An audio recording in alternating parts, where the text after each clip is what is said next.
So D23 dropped a couple of big stories in the world of Marvel, especially when it comes to next year. We got two new trailers. We got a new trailer, a full-length one for Captain America: Brave New World. This came out about 4 or so hours ago. And we have a new one for Thunderbolts. So I want to talk about these two trailers because doing a trailer breakdown would involve risking getting copyright claimed. And I used to do them on this channel, but they just always got claimed. So instead, what I want to do is just talk about the trailers. If you've seen them, check them out. If you haven't, they are up. Make sure you check the ones that came out about 4 hours ago. Now, if you're listening to this video after the 4th, obviously you might be listening to it on Sunday, Monday, Tuesday. It's the one that came out on Saturday the 9th. That's the trailer, because there's already 2 other trailers. So I want to talk about first the Thunderbolts trailer. I was a little on the fence about this movie after seeing this trailer.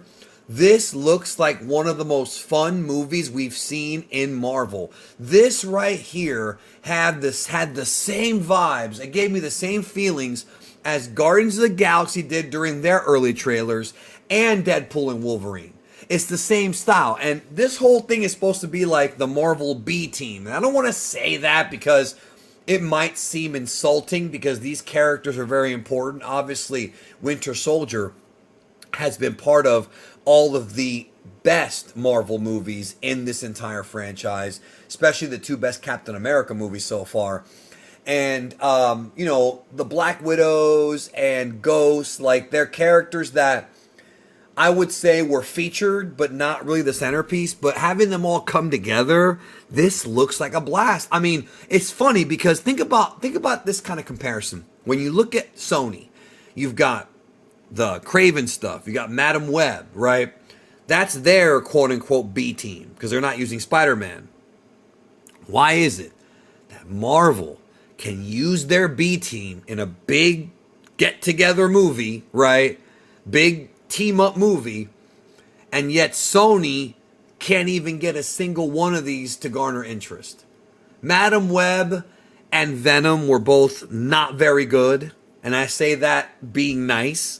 Craven's coming up. I have absolutely zero desire to see that movie, and yet we're sitting here with our dicks in our hands waiting for them to do a Tobey Spider-Man 4 or Amazing Spider-Man 3 with Andrew Garfield. We're not getting that. We have to wait for the when they come back to the MCU.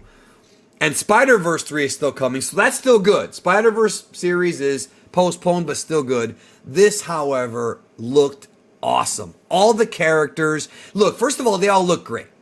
They all look great. The sequences look great. The sequence in the desert looks phenomenal. It looks like one of the great all-time sequences. Looks like a lot of practical effects, too.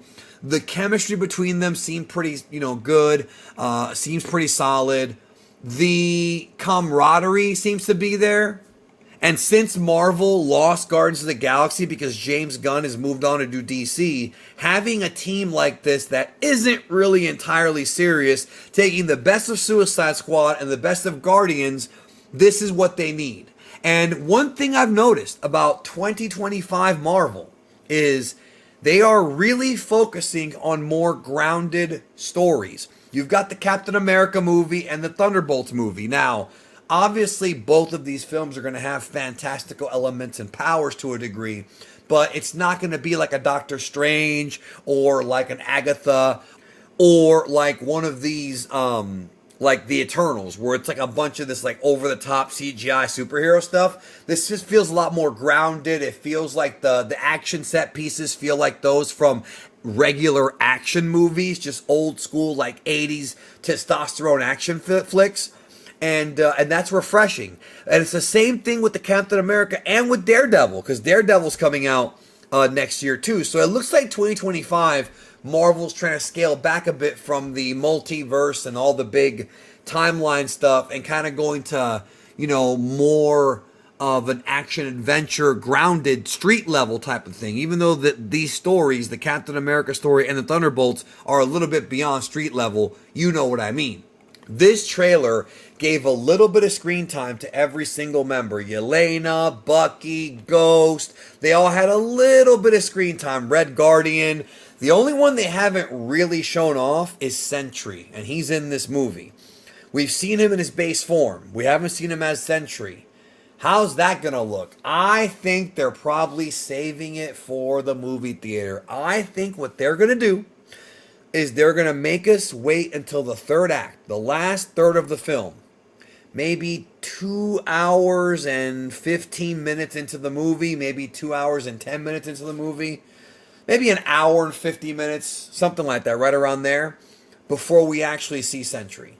We're going to have to wait to see him. We're not going to see him use his powers until later in the movie. Because if he's not in the trailer doing anything, then they have to be holding us back for a reason. They're holding him back for a reason. The U.S. agent looked good. The Red Guardian. That was awesome. I enjoyed that.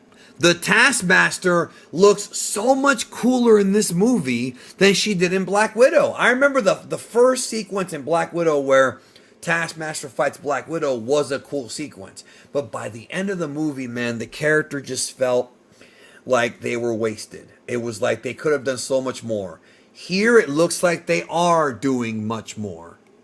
So yeah, I think with the Thunderbolts movie, we're going to get like an espionage, Die Hard type of film for the first 2 hours or the first hour and 50 minutes.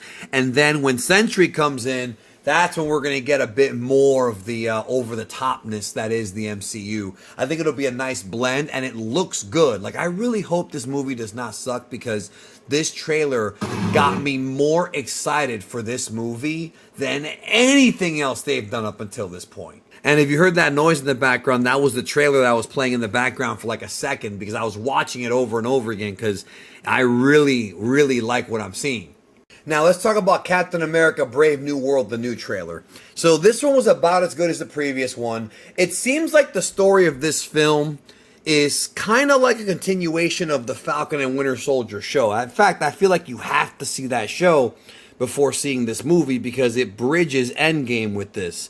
With the story here being, how is Falcon, Anthony Mackie's character, how is he going to get out of the shadow of Steve Rogers? Because clearly the whole story is, you're not Steve Rogers. And he's like, you're right, I'm not. This whole thing is, can he be Captain America? He won't be able to fill the shoes of Steve Rogers in the same way. But instead of filling the shoes, instead of being in the shadow of Steve Rogers, can he create a new Captain America for a brave new world? That's probably what the pun of the film is, or the theme of the film. And can he proudly and with respect follow Steve Rogers as the hero the world needs? That's what this movie seems to be going for. That's what this film's story, what the arc appears to be, based on the information we have so far, is he has to get out of that shadow of being Steve Rogers, or under Steve Rogers, and be his own man, which is what this story will tell us. And what basically we see is that the President of the United States, Ross, Thaddeus Thunderbolt Ross, played by Harrison Ford now, somebody tried to kill him. Somebody tried to take him out. And it was a terrorist attack, and we have to figure out what it was. This is going to be another espionage spy movie. It seems to be following in the footsteps of Winter Soldier. It's giving me a lot of Winter Soldier vibes, and that is not a bad thing, because Winter Soldier is one of the most beloved Marvel movies ever made. Some say it's still the best MCU movie ever. The world seems to be on the brink of war. Kind of sounds familiar. And Captain America, Ross, and the whole administration has to quell things and calm things down. It's going to be Cap, now Anthony Mackie, trying to take out these terrorists. There's a sequence in the trailer where Falcon, with his new wings and now Captain America shield, is going up against two jets, two aircraft fighter jets. It looked awesome. It looks awesome. And the whole story is that there's a secret puppeteer who's behind all this, and we have to figure out who it is. This movie looks like it could be a lot of fun. It's got some James Bond, it's got some Winter Soldier, it's got some Die Hard 2, like it's got a little bit of everything that kind of makes the action genre complete. Thunderbolts felt like more of an action comedy type of film. Like I mentioned, Suicide Squad, Guardian of the Galaxy, that type of thing. This feels like more of a traditional spy movie with superhero elements in it. And again, one of the beautiful things about the MCU is how versatile their films can be. You can have this like thought-provoking, mind-melding fantasy quest like the Doctor Strange films, or you can have like this battle with gods and all kinds of mythology and Thor, and then you've got the more grounded stuff like Daredevil, Captain America, Spider-Man to a degree, Captain America, the previous ones I mentioned, and Iron Man was even grounded for a while too. Not literally because he flies, but you get what I mean. You know, Iron Man, Tony Stark is just a regular human who's very smart and built a suit. The trailer near the end shows Harrison Ford's President Ross transforming into the Red Hulk. During the trailer, we actually see him kind of getting the serum, but we witness the red. I never in my wildest dreams thought we'd ever get Red Hulk in a movie. You know what I mean? Like, I always thought they would do a few Hulk storylines here and there and maybe make him like a side character. We even got She-Hulk. I never thought we were going to get Red Hulk. I mean, I knew that he would be in this film, you know, months ago when the leaks came out. But I mean, like, going back to like phase 2, phase 3 of the MCU, even phase 4, I didn't even know that the Red Hulk was coming. And we're actually getting it. And that's going to be exciting because it's another layer to add to this universe. And then you've also got Giancarlo Esposito, who's in the trailer, and he's playing the villain of the film, Sidewinder, the leader of the Serpent Society. And that's great because if you remember, we go back to the old MCU Phase 3 announcement. Remember how they tried to trick us and say that Captain America 3 was going to be called Serpent Society? Then it turned out that it's Civil War. Well, now there actually is a Serpent Society film, and it's this one. So I'm glad they didn't just give up on that idea. Just put it away for a while. They're going to come back to it. It's kind of like how with Secret Wars, you know, people were wanting to see it. We weren't sure when we were going to get it, and now we're definitely getting it for Avengers 5 and 6. Well, 5 is Doomsday, 6 is Secret Wars, but you get what I'm saying. It was coming. We didn't know when, but it's coming. With Serpent Society, I wasn't sure we'd ever get it. And again, we're getting it. So Red Hulk, Serpent Society, as long as it's tied together well, as long as the story is done well. It's directed by Julius Onah. Julius Onah did the Cloverfield Paradox film. He did a movie called The Girls in Trouble. And this is his first MCU movie, and he's got big shoes to fill because the last two were the Russo brothers. So good luck, sir. Captain America 4 comes out February 14th, Valentine's Day, of course. So it's going to be a good one, man. I hope it's a good one. Both these movies have a ton of potential. Captain America's right around the corner. I'm excited for it. What do you think about these two trailers? They are up right now if you haven't seen them. I think the future for the MCU looks bright. I think pivoting over to Doomsday and Doctor Doom was a good idea. I think that, yes, Phase 4 had a lot of problems. Phase 5 did too, but it's nice to see them try to course correct.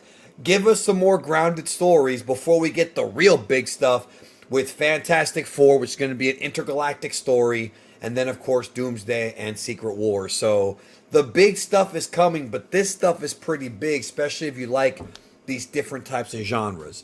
So I look forward to seeing something like this. It's different than Daredevil, different than Doctor Strange 2.